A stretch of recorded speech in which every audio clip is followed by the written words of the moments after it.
Bonjour. As a general manager, I consider that I must be impeccable because I expect my teams to be so.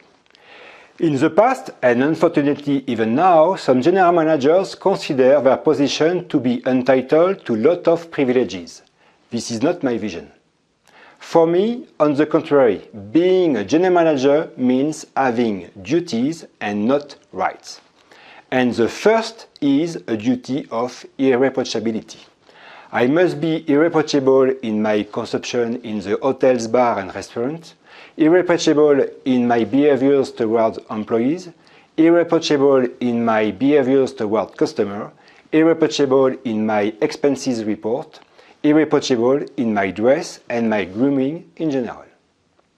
For me, being a general manager is a privilege, but a privilege that comes with a lot of duties. Be impeccable, be an excellent role model, and you will see that your team will resemble you.